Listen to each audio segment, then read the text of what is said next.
Watershed, like Kelly said, 40 whole minutes modeling the station, kind of like doing it exactly as if you were the sixth graders. But first, I'll just talk a little bit of nuts and bolts. Haley is, so the station works with it. There's going to be an introduction, and then you'll split into two different groups. The station has two different activities. Actually, the EnviroShed models, EnviroScape models, and a map section. So when you arrive at your school, when you're teaching that morning, you'll want to make sure your groups are separated into A and B, so it's not takes too much time, right? So we only have 40 minutes. There's a lot of material to cover, and I highly recommend that you refer to that main objectives in the one pager in your lesson curriculum. That's that first page. I don't know how much time you've had with that curriculum, but that's a good place to go. Just make sure those main objectives are covered, if nothing else. Okay. And I just want to take a minute to acknowledge that we are standing on the land of the Duwamish and the Muckleshoot tribes and other Coast Salish peoples that have lived and cared for this land for many, many, many millennia. And it's stolen land that we are here, and we want to respect their presence today, their prior generations that have contributed to science, indigenous science, and the future generations. So thank you. And then we'll save sort of questions about the classroom management and things like that towards the end. And so you have a tips and tricks sheet that talks about like different language learners and other tips for different diversity of learning. With that, what else? Can you think of anything else, Haley, about the main intro? We are going to be talking to y'all like sixth graders. Mm-hmm. I encourage you to act like sixth graders. So yeah, just to see how the real deal is done. All right, so we are going to talk today. Hello, everybody. Nice to meet you all. My name is Robin. I'm a naturalist with the Environmental Science Center, and today we're talking about stormwater and watersheds, and we're going to be exploring that in two different activities. So we, how many of you have heard of the word stormwater? Yeah, can I get someone to help me share what they know about stormwater? Yeah, stormwater is rain that falls on like developed areas, so like parking lots or like rooftops and stuff like that. Oh, perfect. So like parking lots, sports fields, gravel lots, even these things, grass lawns, our pavement, our rooftops, all of those surfaces that are where rain can fall. And then we just talked about this concept of a watershed. Who has heard of that? First of all, does the definition of stormwater make sense to you all? Thumbs up. Yeah. Okay, so how about a watershed? Has anybody heard of that? Anybody else? How about you? Here in the picture. It's like where the water drains from. Yes. So where the water drains from? Absolutely. We can talk about it as a body of water, area of land that drains into a particular body of water. And today we're focusing on the Puget Sound watershed. I'm going to go ahead and trace the boundary of Puget Sound watershed with my hand. So here, anybody know what those mountains are? Those are the Olympic Mountains. And then here, and then all the way up this side, we have the Cascades. So that's a very big area of land. I want you all we're going to make our own little personal watershed by cupping your hands together like that. You can imagine that all those little creases in your hands or wrinkles are those little streams and rivers that lead down to that body of water, which is Puget Sound. Now on the sides, your left thumb is going to be those Olympic Mountains, and the right side are the Cascade Mountains. So when water falls anywhere in that area, where does it go? All of those creeks and rivers down into Puget Sound. Now, on this map, there are some orange areas, and the key shows you that those are population centers. So those are the cities. Now, 4 million people live in that area. Do you think that our actions impact our watershed and our land. Yeah, so can you think of some things that live in Puget Sound watershed? They call it their home. Maybe some animals or plants. Yeah. Orcas. Orcas, yes. Yeah, anybody else? Salmon. Salmon, and we all know that orcas like to eat the salmon, and they depend on that clean water. So we can have our actions impact our watershed in positive and negative ways, and that's what we're going to explore today. And I just remembered I forgot to have chaperones introduce themselves, and if there's any volunteers, well, that will be at the beginning clearly, and then volunteers are going to be, and chaperones will also be kind of helping out, clean up materials and prepare them for the next lesson. So I thank you in advance for that. And at this point, we will divide into our group A and B, and we have 4, 5, 6, 7, 8, 9, 10. Perfect. How about 5 of you are going to go with Haley to the EnviroScape model, this one right here, sorry.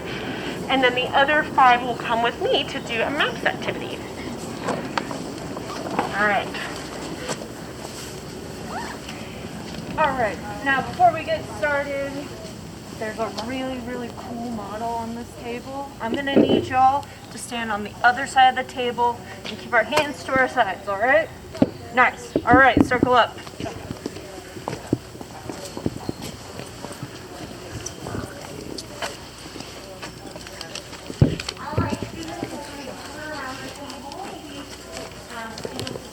All right, so what are some things y'all see on our little model here? Some things you might relate to your own neighborhood, your city. Anything look familiar? Yes. Cars. Sorry? Sorry, I'll put my American accent. Cars. So sorry. Yes, we've got cars. We've got regular cars. We've got cars for building things. We have cars for farming. What else? What else do we see? Orcas. Orcas? You really like orcas. I do. That's valid. So, we have all of our little sea critters down here in the Puget Sound. What might these flags be? Cows? We do have cows. We do have cows. What might our flags represent? Golf course? A golf course, yes. All right. So, we have all these familiar things. You can imagine what they are in your local neighborhood. Be like, oh yeah, I know that farm. That's John's farm down the street. Try to make it your own.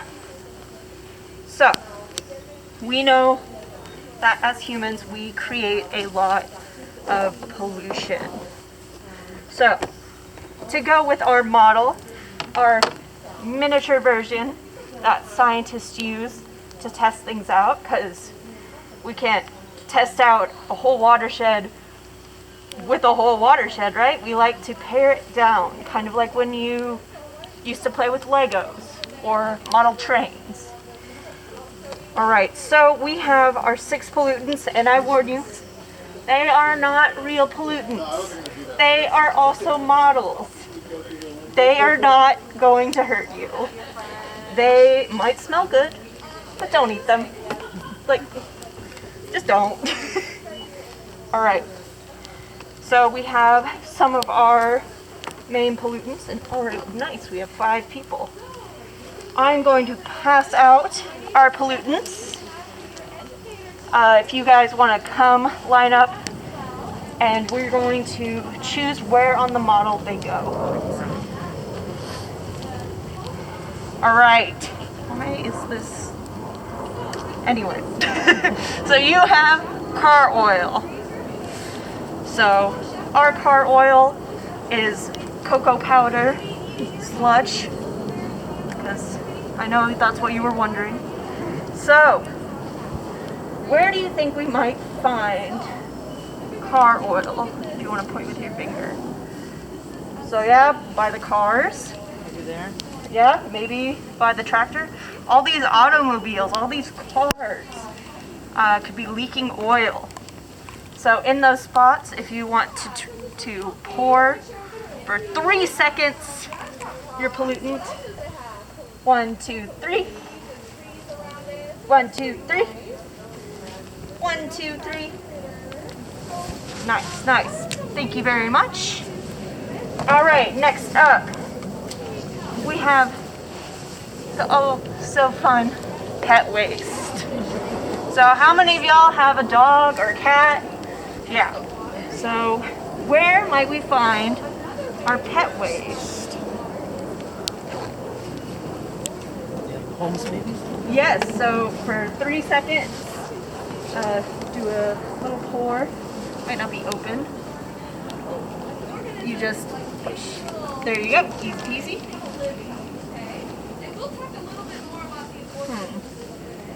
I thought we fixed all these bottles. Let me see that. There we go. That was not strong enough. No, you're good. All right. 1, 2, 3. Yes, we've got pet waste. 1, 2, 3. It helps if you shake it. There we go. And then 1, 2, 3. Excellent. And do you think we would have some pet waste by our cows as well? Yes, yes. 1, 2, 3. Excellent. Thank you so much. All right, next up, we have soap. So, how do you think soap gets into the Puget Sound? Our sinks are inside. So, how is that happening? Well, obviously we have plumbing systems that exit to the Puget Sound, but also when we wash like cars, Exactly. storm drains. So, when we wash our cars in the street, that will all drain into our storm drains. That's why we want to go to a car wash, because they filter their water. All right, where do you think we would find our soap? By the cars, So yeah, like okay, in the residential area. exactly. All right, so for 3 seconds. 1, 2, 3. Can I put one over there? Yeah, 1, 2, 3. 1, 2, 3. Excellent. Thank you. All right. So up next, we have fertilizer. Now this is fish food. So our fertilizer, where might we find that? On the farm. On a farm. Yeah, right. Golf course. Golf course, yeah, they gotta have that special green grass. All right. Lost my train of thought. Sorry. Our fertilizer. Why might that be bad for our watershed? If fertilizer makes stuff grow, yeah. Might promote the growth of like bacteria or algae. Yes, so we have this thing called algal blooms. They're kind of nasty. We don't want that. Too much nutrients is an issue. All right, so if you want to shake this for 3 seconds in each spot you choose. 1, 2, 3. 1, 2, 3. I like my grass green. Yeah, 1, 2, 3. Nice. All right. And last, we have pesticides. This is Kool-Aid powder. So our pesticides, why might that be harmful for the Puget Sound? Animals can ingest it. What's a pesticide? A pesticide, that is a great question. So a pesticide is sometimes we put these things on our gardens to make the plants grow so that bugs and other things don't get into them and chew them all up. So they not only harm the bad bugs, but the good bugs as well. So that's why we don't want to use too much pesticides or use natural gardening or plant endemic plants. All right. Where do you think? I'm gonna say the farm and then in the yards of the residents. That sounds good to me. 3 seconds for each. 1, 2, 3. 1, 2, 3. 1, 2, 3. Excellent. Nice. All right. So I want us to gather in real close and look at our pollution. Oh no.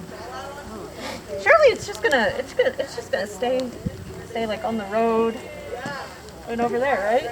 No, the brown's getting by the orca. Oh, that orca.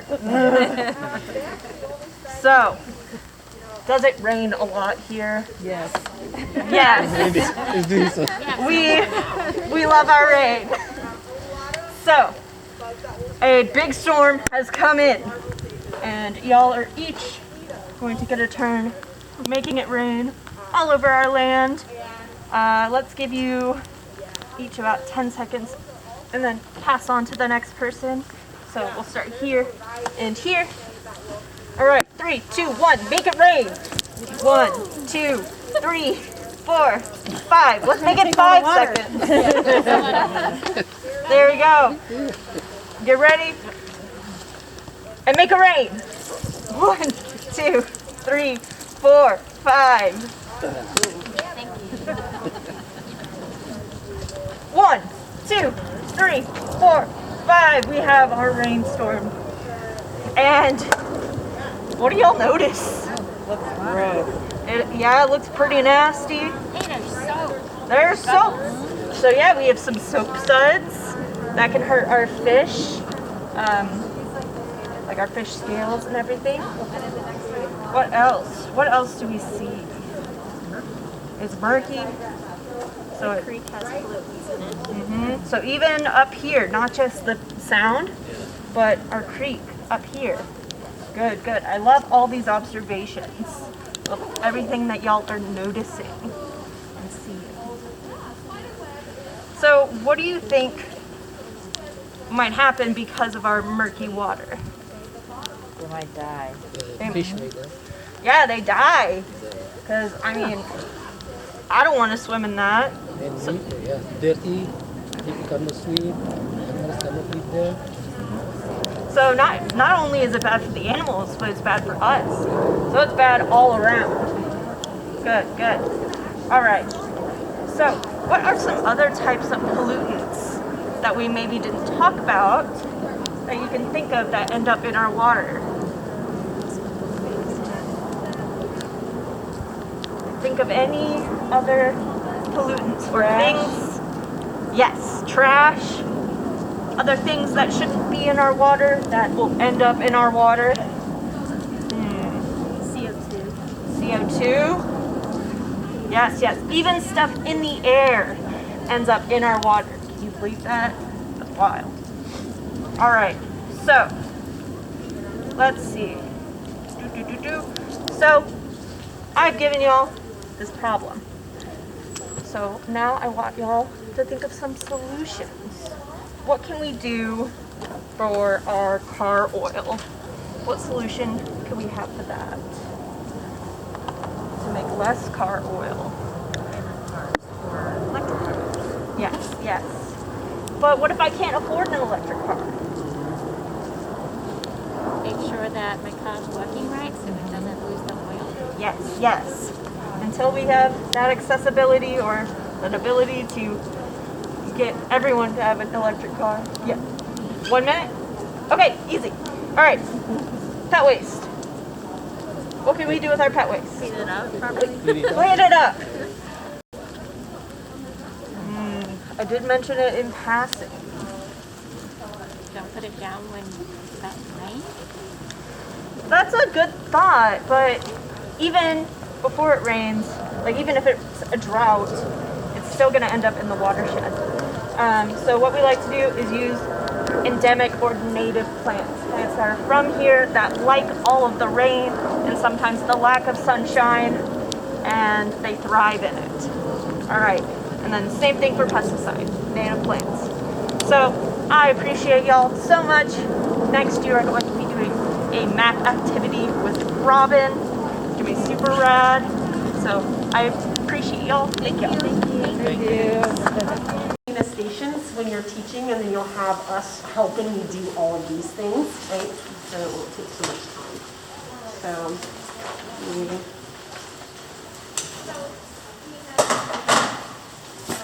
want that to be showing. Okay. So welcome. In this station, we are going to be exploring a little bit more about stormwater in your own watershed, in your local watershed. So what happens when rain falls in your home, on your house? Where does it go? Oops. Does anybody know where lots of rain falls in Puget Sound? We have a rain garden. Oh, that's wonderful. So rain gardens here, it's not everybody has a rain garden. Where does that rain go? It doesn't absorb into your brain? Possibly a storm drain, you already mentioned that. So they'll have all sorts of answers, like the creek or the ground or the street or Drain whatever. on the ground, yeah. Drains on the ground or in the drainage. Yes. So in our home, we either have possibly a creek nearby or one of these. Now, many people think what goes into these storm drains might be treated or cleaned, but that is not the case. And you can think of, we talked about the watershed over there, having all these little creeks and streams that lead to Puget Sound. Now, what we're looking at right now is your own local watershed. All these little creeks, one that might be near your home, for example, are all parts of a smaller watershed within the big Puget Sound. And we're going to think of those as, it's kind of complicated or maybe not clear, but you can think of them as little neighborhoods within a city, like your water neighborhood. We're going to figure out what your own water neighborhood is in your activity when we break out in smaller groups. So when you get a map, I'm going to challenge you to find your school on the map, and then we're going to be working on identifying pollution or contaminants that you might find in your schoolyard or around in your neighborhood. Now, what happens to rain? Where does the rain go when it falls at school? Parking lot. Parking lot, right? Playground, in the soil, all of these things. Rain falls not only in our water bodies in Puget Sound, it falls on all of the other surfaces, right? And then you might have one of these, someone mentioned near their school or in their home, near their home. And having this near your schoolyard is just the same as having a little creek or river near there, because the water goes to the same place, Puget Sound. And so right now I'm gonna give you each small group of 2 or 3 will receive a map, and your job is to find your school. And then in your packet, you're also going to receive some pollutants. And there's a picture of one right there. Forgot to put in. And you are going to try to identify where you think you remember seeing the pollutant in your watershed. And there are these little places where you can stick that Velcro on that location. And keep in mind that there's a key right here that tells you where parks are, some water bodies, car wash, store, etc. So the places that you all would hang out in your watershed. So we'll just kind of go through these quickly so you have some time to think about in your watershed where you might put those, where you might find a source of pollution. For instance, like this. What do you see here? Washing a car, like no big deal, right? All of those car oils and chemicals that are on the car just go onto the sidewalk. And then here we have a nicely green lawn. I'm sure you've all seen that near your school, probably at your school. And then, how about that one? Dog food. Yeah, you've all seen possibly people not picking up after their pet. And that's a big contribution to pollution in Puget Sound. That's right. So that's kind of hard to see. I know these are small. You'll have these up close in just a moment. Anybody tell what that is? Yeah, oil from a car leaking. And then finally, this nice little party with lots of plastic waste that might not be used again or possibly blow away from the party area. So right now, I'm going to go ahead and hand you your packet, and I'm going to just show you real quick. So let's just pretend you go to Sylvester Middle School, which is right here. And then let's say we find someone walking their dog on off school hours right here. And then you're gonna trace that pollutant all the way from wherever it is on your watershed out to Puget Sound. And this has a super short path. And there it goes into Puget Sound. All right, so let's have you three in a group and you two in a group. And you should have 5 pictures in your packet. So and I think that is there a pen in there? Yeah, perfect. So then you all can that map.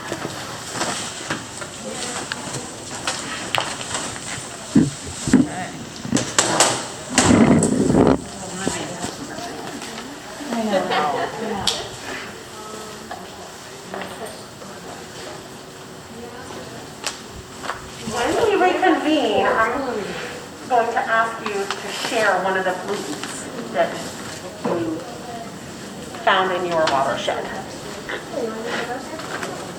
Okay. And we have just about 2 or 3 minutes for this. Let's say we go here, Glacier Middle School.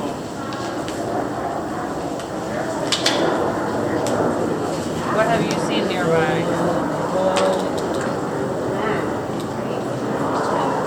And look how you guys are using the key to the map to find potential sources of pollution. There's a part. I see a lot of poop in that part.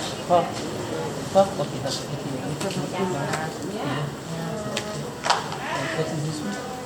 Gas Oh, gas station. station, let's put this one here. Or which one?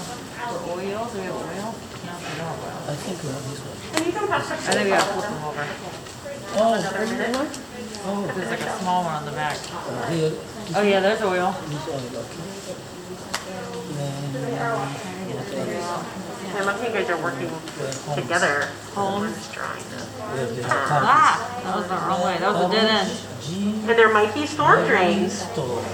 So I think it's not a dead end. That water does go somewhere. Car wash. Right here? You know. And how much? That one's a party. Any like park or lake maybe? For this one? How about this one? Oh, wow. Yeah. We go through that so fast this time. Yeah. Yeah, that's a park. This is all a big park. This is okay. Put that there. And this one? Party. Oh, I put there. You can put here. Yeah. They buy. We party at the grocery store. Let's see. So this one goes right out to the water. Yeah, the instructor one. All right. So From here, you go ahead and finish up whatever pollutant you were putting on your map.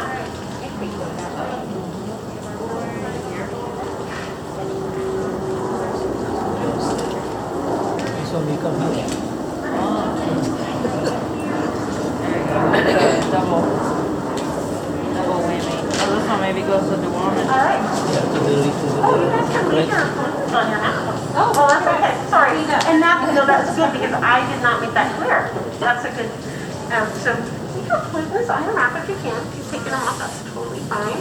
Can I have one group share what pollutants they found on their watershed? I'll just do first. Sure, we did car oil.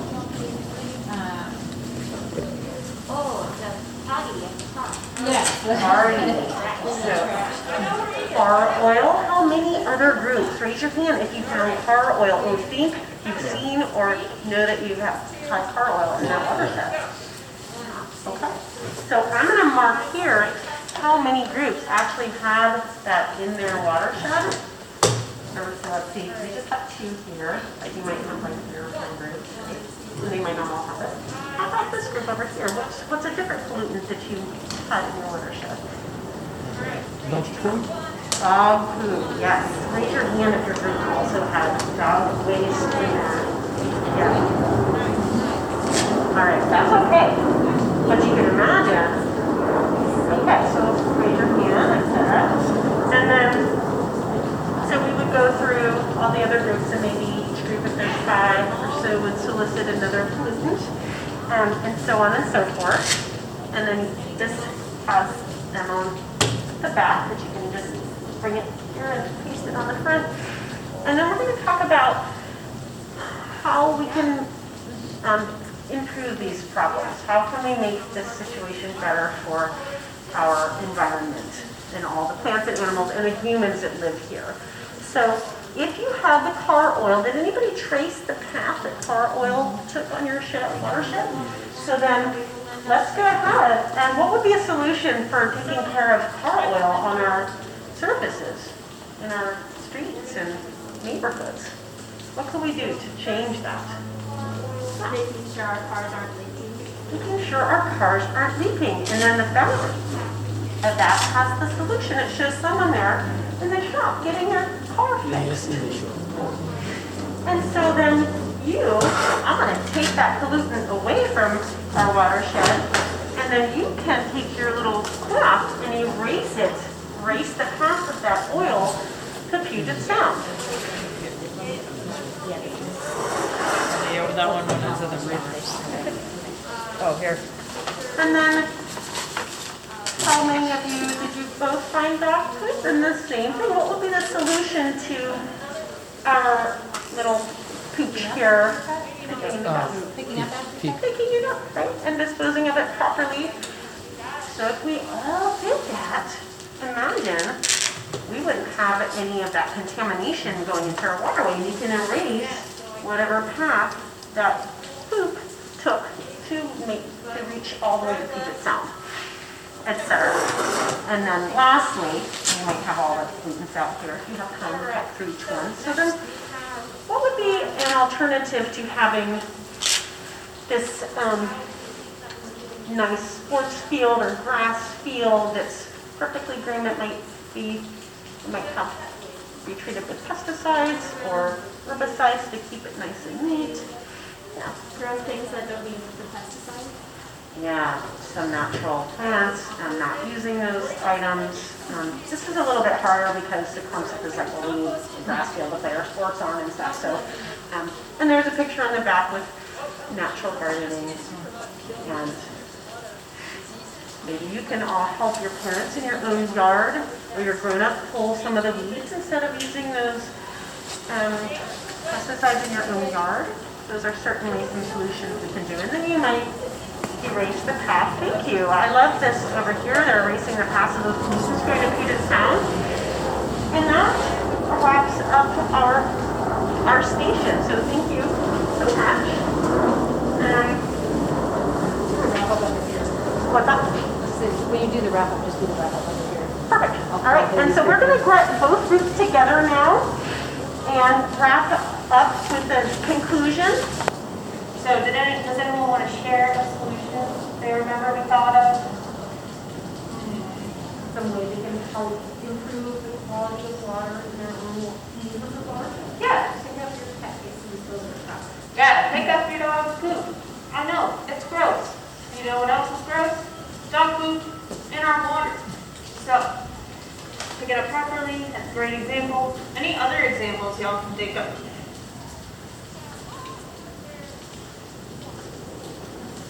Yes.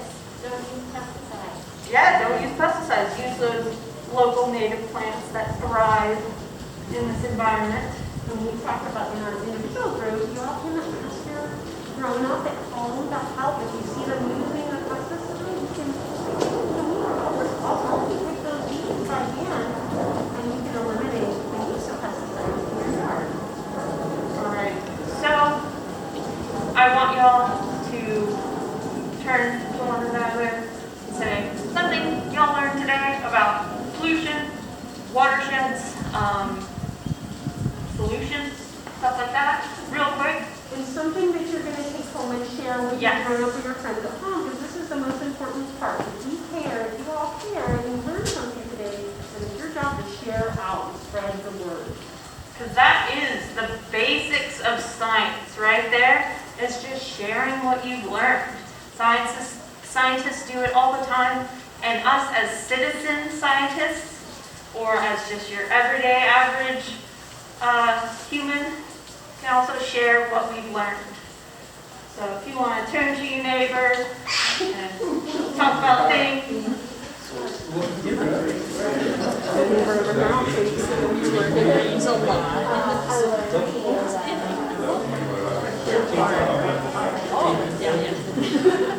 I brought like 2 more layers just in case you're suspicious. All right, let's all come back together.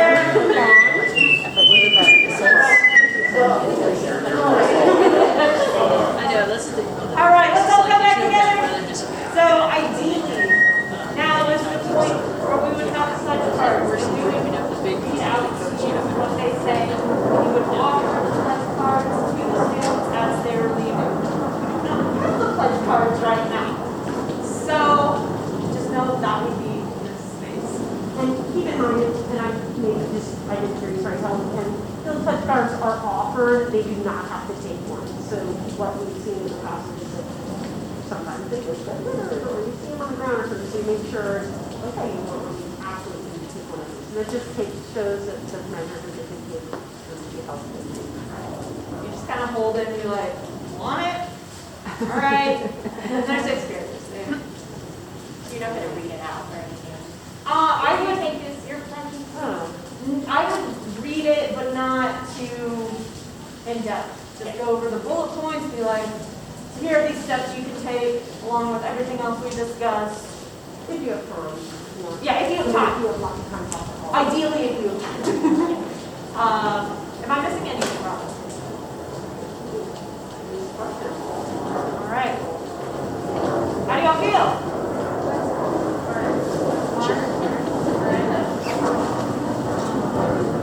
on the day of the event, you gotta bring all the slides. So something I didn't mention is as a station manager, I will be at the bucket, the 2 buckets right there. Whenever you run out of slides, just like flag me down and I will refill them. What else? Yes, Will we assume that they're doing these sections back to back? they will, yes. So can we, is it okay if we send up those like building off? Like, I feel like the questions are a little, so like, is there any suggestions to keep their attention, not asking the same questions as the same solution? Yeah. So what I would do is maybe reframe the questions. Talk with your partner about what you are going to talk about. That's something Robin and I didn't do today, was clarify what questions we would be asking. And a lot of times asking questions in different ways is very beneficial to students, like our English language learners and so on, just rewording things. So I wouldn't think of it as being repetitive, but as reframing it, if that makes sense. Okay. Can I just share one observation? Or maybe you can expand on it a little bit. Putting myself in the shoes of a kid when I was doing that activity. Oh, what if that, I was looking at there was no direct connection that I could see to a creek. So there's right space in between where the car wash is and that creek. Oh, so it's not connecting. You could say, oh, even if it's not, you don't see the direct line to the creek, remember those street drains? They're under the ground right where we are, and they're going to use the street drains as the connection, as the stormwater drains to them. Does that make sense? I just feel like that might be a And question. thank you for bringing that up. I think we talked about that in one of the groups and not in the other. So I apologize if you're in the other group. Yeah. How is it if we're teaching and then we have an interpreter? So I'm not sure. I believe. If Well, you're, if it's like an ASL interpreter or. yeah, if you're working with an interpreter, it is very challenging to slow yourself down. So speak, just a little bit more slowly, have a pause, give the interpreter time to, convey what you are trying to say. And also let them know they can ask you for questions to clarify also during the speaking, It is going to be outdoors. because both of these lessons are very messy. Some of the schools have, well, one of the schools, Glacier, has an outdoor classroom that I believe is covered. And then I know the other school, the first week, has a number of canopies. So we'll be setting up under canopies for that. But yeah, we'll be outdoors for teaching the lessons. And I know Haley did an awesome job demonstrating everything, and I just want to like reiterate, like the 3 seconds to add the pollutants, like you don't want any more than that. Because the more pollutants you have on the model, the harder it is to clean it up between classes. It might say like 15 or 30 seconds on your paper. Please don't. Please don't. Yeah. Yeah, so that 3 seconds and then at 5 seconds for the rain, I feel like is a good vibe, personally. And then while you were switching, if you notice, I was kind of acting like a station manager, so I was refilling the water bottles, I was helping Haley clean off the EnviroScape, checking to make sure Robin didn't need anything. That's sort of what Haley and Robin will be doing, and other committee members the day of. Because it is, at least that first like switch, when you have the 2 groups and you switch, that's a really short amount of time to clean everything off. One other moving forward, we received a warning from Terry that at Mary Ann, we need to prepare the classroom group to basically clean, and that's 5 minutes. And I think that all of those times are in the training or in the lesson outline. That's the lesson. We'll show you exactly where the training hours each. And then it's our job to go see.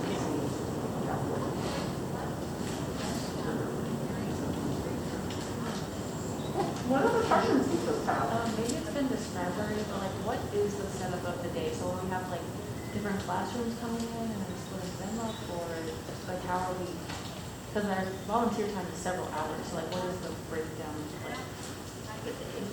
So multiple classes will be coming out, and I believe it's 1 class per like pair of things. Maybe you can describe that better. Yeah, so you'll get each day's like detailed schedule the day of, and it'll have all of the bell times when the kids will be like switching classes and stuff. So the idea being that the kids, when they get to their next class period, in the classroom, they'll leave all their stuff there, teacher will take attendance, gather them up, and they will bring them out to you. And then so one teacher will come to like a pair or a trio, and it'll have this set up. And then at 5 minutes before like the bell rings for the next period is when you have to be sending the children back to the classroom to get their stuff so they can go to their next class. And then it'll repeat throughout the day. But the actual times of that vary for every school. So you'll get the detailed schedule the day of. So we'll have like half of a classroom at a time. Each person individual will have half a classroom at a time. Yes, or what the way that we've modeled this station is that you can choose to do that, but we'll only have like 1 EnviroScape per classroom. So what works well is to do the intro together, split up into 2 groups, and then you'll have half the class teaching the EnviroScape, half the class doing the maps. They'll rotate, but you'll stay put. And then you can either do the conclusions in your small groups, or you can come back together and do the conclusion as a group. You'll decide with your partner how you want to do that.